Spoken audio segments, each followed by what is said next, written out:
এখন আমরা যে ক্লাসটা নিব ইয়াংয়ের ডিসির পরীক্ষা।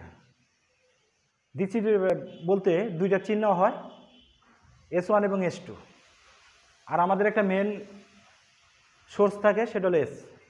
তো সুপ্রিয় শিক্ষার্থীবৃন্দ, এই ইয়াংয়ের ডিসির পরীক্ষায় বিজ্ঞানী ইয়ং 1801 সালে এই পরীক্ষাটা সম্পন্ন করেন।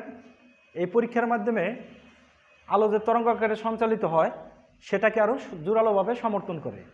তো আমরা এখানে থেকে যে জিনিসটা দেখব যে ইয়ং আসলে পরীক্ষাটা কিভাবে করছিল। দেখো, একটা চির আছে আমাদের, সেই চির থেকে আবার দুইটা চির উৎপন্ন করা হয়েছে, একটা S1 আর একটা S2। এগুলো আলোক উৎস হিসেবে ব্যবহৃত হয়, যে কারণে S1 এবং S2কে সুসংগত উৎস বলা হয়। এই S এবং S এর সাথে S1 এবং S2 পরে কীভাবে আছে, সমান্তরাল আছে। আর S1 আর S2 মধ্যবর্তী দূরত্ব খুবই কম। আর একটা জিনিস খেয়াল রাখতে হবে, S থেকে S1 এর দূরত্ব যতটুকু, S থেকে S2 এর দূরত্ব একই। ইভেন এই পরীক্ষাটা তিনি কাগজ তলের অবিলম্বভাবে পরীক্ষাটা চালাইছিলেন। তার মানেটা কি দেখো, যে এটাকে তুমি ভূমি পাবো, এই নিচের অংশটাকে কী ভাবলা তুমি, ভূমি। তার মানে দেখো S1 আর S2 চিরের অবস্থান ভূমির সাথে উল্লম্বভাবে আছে, আর S টাও ভূমির সাথে উল্লম্বভাবে আছে। এখন এটা যদি কাগজ তল কল্পনা করো, তাহলে কাগজ তলের সাথে S1 আর S2 কি আছে, উল্লম্বভাবে আছে, S টাও উল্লম্বভাবে আছে। এই ছিল আমাদের ইয়াংয়ের ডিসির যে পরীক্ষা, সেই পরীক্ষার ক্ষেত্রে। তো সুপ্রিয় শিক্ষার্থীবৃন্দ, এখানে থেকে একটা জিনিস লক্ষ্য করো, এখানে যে কোনো একটা আলোক উৎস রাখা হয়েছে, তুমি এটাকে সূর্য ভাবতে পারো। কি ভাবতে পারো, সান।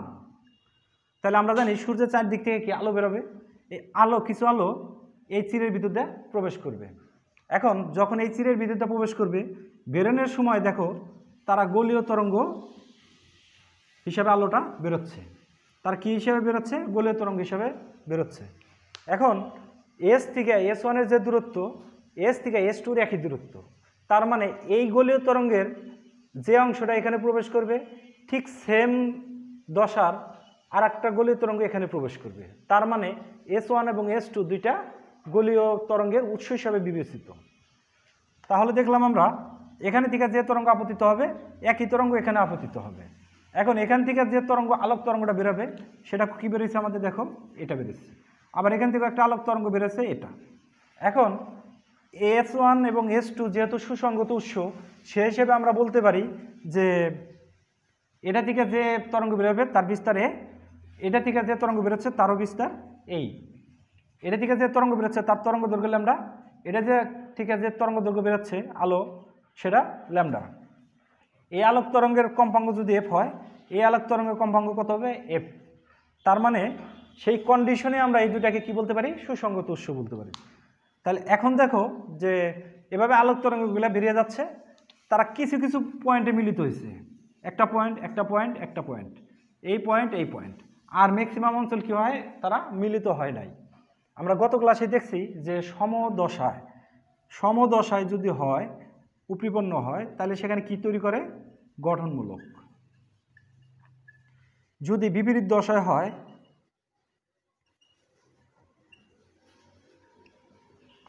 তারা কি তৈরি করতেছে,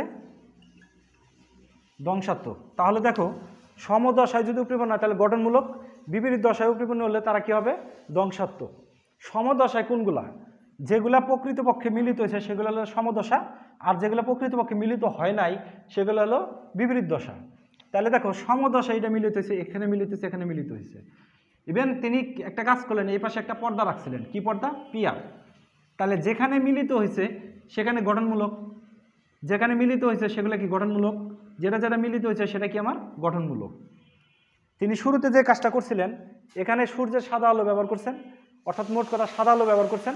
সাদা আলো প্রেক্ষাপটে এই চির দিয়ে যখন আলোক রশ্মি প্রবেশ করছে, পরে এই দুইটা চির উৎস হিসেবে বিবেচিত, সেখান থেকে গোলীয় তরঙ্গ বেরিয়েছে, তখন পিয়ার পর্দায় তিনি একটা ব্যতিচার পট্টি দেখতে পান।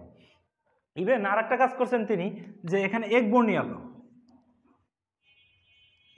আলো যখন তিনি আপতিত করছেন এই চিরের উপর, তখন যেসব বিন্দুতে মিলিত হয়েছে সেগুলো হলো উজ্জ্বল, আর যেসব বিন্দুতে মিলিত নয় সেগুলো অনুজ্জ্বল। তার মানে আমরা এখানে থেকে দেখলাম যে একবর্ণী আলো দিলে একবার হবে উজ্জ্বল, আবার অন্ধকার, আবার উজ্জ্বল, আবার অন্ধকার, আবার উজ্জ্বল, আবার অন্ধকার, এভাবে একটা ধারা মেনটেন করবে। আর যদি সূর্যের সাদা আলো দিতাম, তাহলে এই পি আর অঞ্চলে একটা রঙিন ব্যতিচার পট্টি তিনি আমরা দেখতে পাইতাম। তো সুপ্রিয় শিক্ষার্থীবৃন্দ, এখানে থেকে আমরা যে জিনিসটা দেখলাম যে যদি একবর্ণীয় হয় তাহলে পর্যায়ক্রমভাবে উজ্জ্বল অন্ধকার, আর যদি সাদা আলো হয় তাহলে পর্দায় একটা রঙিন ব্যতিচার দেখা যায়, মানে ব্যতিচার পট্টি দেখা যায়। এখন তোমার কাছে মনে হতে পারে যে এই একটা চির যদি বন্ধ করে দাও তাহলে আর ব্যতিচার হবে না, একটা চির বন্ধ করে দিলে আর ব্যতিচার হবে না, অথবা এই চিরটা বন্ধ করে দিলেও আর ব্যতিচার হবে না। এখন এই একটা চির যদি আমি বন্ধ করে দিই তাহলে ওখানে কি করতে পারে সেটা আমি দেখি। একটা চির যদি আমি বন্ধ করে দিই তাহলে আর ব্যতিচার হবে না, সেক্ষেত্রে কিউ এটাকে কি দেখছিলাম আমরা অন্ধকার, কিন্তু সেক্ষেত্রে এটা আর অন্ধকার থাকবে না, সেটা কি হবে উজ্জ্বল। মোট কথা একটা চির যদি বন্ধ করে দাও সেক্ষেত্রে আর ব্যতিচার হবে না, সেগুলো তুমি উজ্জ্বল আর অন্ধকার দেখবে না, সবটাই কি পাবা তুমি উজ্জ্বল পাবা। তার মানে আমার তখন এটা উজ্জ্বল হবে, এটা উজ্জ্বল হবে, এটা উজ্জ্বল হবে, এটা উজ্জ্বল হবে, এটা উজ্জ্বল হবে, তার মানে সবগুলো আমি কি দেখতে পাবো উজ্জ্বল দেখতে পাবো। আর একটা জিনিস খেয়াল রাখতে হবে, এই যে চির, এই চিরের প্রস্থ, এই চিরের প্রস্থটাকে আমরা ধরলাম কত এ, চিরের প্রস্থটাকে কি ধরলাম আমরা এ, সেটা আলোর তরঙ্গ দৈর্ঘ্যর প্রায় সমান হতে হবে, প্রায় সমান হতে হবে, অর্থাৎ আলোর তরঙ্গ দৈর্ঘ্যর সাথে তুলনীয়। একটু এদিক সেদিক হলে কোনো সমস্যা নাই, আমাদের এই জিনিসটা একটু খেয়াল রাখতে হবে। তো এটা আমাদের একটা অপশন গেল। আর একটা অপশন হলো, একটা জিনিস দেখো, এই ইয়াং ডিসির পরীক্ষার ক্ষেত্রে এক জায়গায় উজ্জ্বল দেখছে, আর এক জায়গায় অন্ধকার দেখছে, আর একটা উজ্জ্বল আর এক জায়গায় অন্ধকার। মোট কথা যেখানে প্রকৃতপক্ষে মিলিত হয়েছে সেখানে উজ্জ্বল, যেখানে প্রকৃতপক্ষে মিলিত হয় নাই সেখানে অন্ধকার।